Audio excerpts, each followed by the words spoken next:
Hi, welcome to another episode of Hot Takes. And it seems that dear sweet Rachel Reeves is not the only one who lies on her CV. Far from it. There are many liars, but we've caught another one. There's another one. This one is Jonathan Reynolds, the business secretary, which is ironic because he's never run a business in his life. And if he had, given the way he runs his department, it would be bankrupt in a week. But it's not to worry because he is a liar. Not a lawyer, a liar. He told people he was a lawyer. Maybe it was just a misspelling. Who knows? Maybe he was speaking and it was speech to text and it misheard him. Who knows? But Jonathan Reynolds has, some power, if you like. He's been promoted overly, many would say. And he runs the business and trade brief at the Ministry of Trade. But now that you have this guy in the limelight, people are checking. Now, what's happened is, because Rachel Reeves has lied so spectacularly and so much, they're going back and checking everybody, aren't they? They're fact-checking. They want to see who else has lied, and this guy has won. Now, when he was... we're going back, 10, 15, 16 years ago. He worked for a company called Adelshaw Goddard, and that was a firm of solicitors. And he was a trainee there. He wasn't a solicitor. He was training with them. He was doing a little thing. And he worked there between August 2009 and May 2010, which is 9-10 months. So this was after leaving law school. He describes how he left the firm, and it's very, very strange, very swift leaving. He was there, so he gets his little law degree. It's out with his shiny little law degree, and he goes to this firm of solicitors, and they say, okay, we'll take you on, we'll put you through training, and once you've done your however many years of training with us, and we go through this, we'll let you sit, and you can become a solicitor after you've been appropriately trained in what you're doing. All of a sudden, just 9 months or so into the training, boom, he quits all of a sudden. Did he quit? Did he jump? Was he pushed? Has he done something? Has he done something illegal? Or has he just been completely incompetent? Nobody knows. However, he's put the excuse out that he quit because he wanted to stand for Parliament with his freshly minted new law degree. Seems a bit odd. Anyway, so he went off to campaign. And his words are, and I have to read these out because I can't remember them all. At short notice, before the last election, my local MP decided to stand down, and several people approached me and asked me to put my name forward as a possible candidate to replace him. I went on unpaid leave, won the selection contest, and was almost immediately thrust into a general election campaign. I don't believe him, because it doesn't sound right, does it? A very young man with no real work experience, 9 months in a solicitor's office, suddenly people are approaching him to be an MP? Oh, I don't think so. Do you?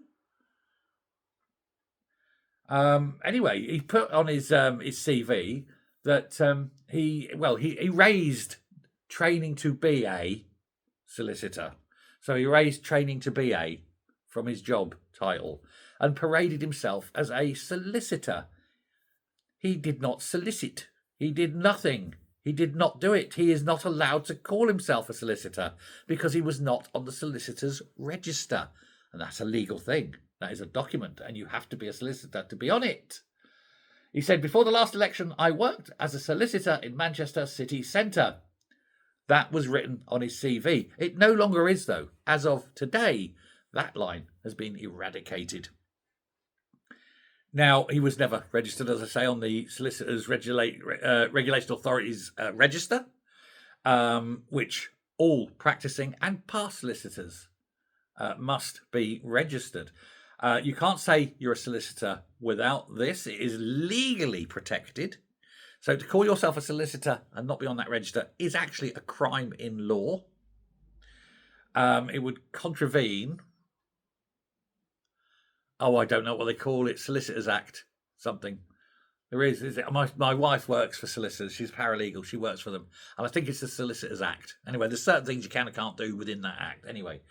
Now, he's updated the biography. He's removed all that. because he's been caught out. Had he not been caught out, how long would he have kept that there, pretending that he was something he was not? Pretending he was a solicitor. I wonder if he was only promoted because of his legal experience. I wonder if he's in the job because people thought he was a solicitor, in which case that's fraud. In which case that's also a crime. Now, of course, he's had spokesmen come out and say, oh, it was an administrative error. Yeah, of course, it's always an administrative error, isn't it? Because he doesn't write his own CV. And he doesn't read his own CV. And he says, oh, let me read my CV. Because you do, don't you? Oh, no, I wasn't a solicitor. I was a trainee solicitor. And he could have corrected it. But he didn't. He let it sit. Now, we know that this has been pushed around in lots of things. He's got his name over things that have been published. Papers that have been published, and it has his little biograph on there saying he was a solicitor. They will all have to be taken back and pulped, won't they? Because otherwise he's just a lying, two-faced, low-life toad, like Rachel Reeves, who also lies a lot. So let's see if we can catch any of the others out on their lies. Honestly, it is an absolute shit show in the Labour Party, isn't it? You cannot believe anything these liars say. Oh, yes, I worked as a solicitor. Oh, yes, I worked as an economist. Oh, yes, I'm a normal, decent human being. You see, the lies pour out of their mouths like tea from an urn. They are absolutely awful people. He once said that he worked for somebody who he didn't work with. He worked for them for about 15 minutes, but he put that down. I once worked for so-and-so, Parnell, I think. But it's just there. They need to big themselves up because they've done nothing with their lives. This is the problem. Professional politicians, straight out of school, into college, straight out of college, into uni, straight out of uni, into politics. What have they done? They've got no life experience. They've never done a hand's turn in their life. And yet they're expecting us to listen to them, to listen to their wise words. They've never worked in a factory or a shop. They've never known hunger. They've never known how to balance the books because you're on your dole or anything like that. They don't know sod all about life. Very few of them have ever worn a uniform, you know. And then the best you can get is, what's her name? Badenoch going, I once worked in McDonald's. I understand these things. You did 6 months in McDonald's when you were at uni. You do not understand anything. We need to start treating them all with contempt because they're all contemptuous liars. Rant over. Thank you very much. Goodbye.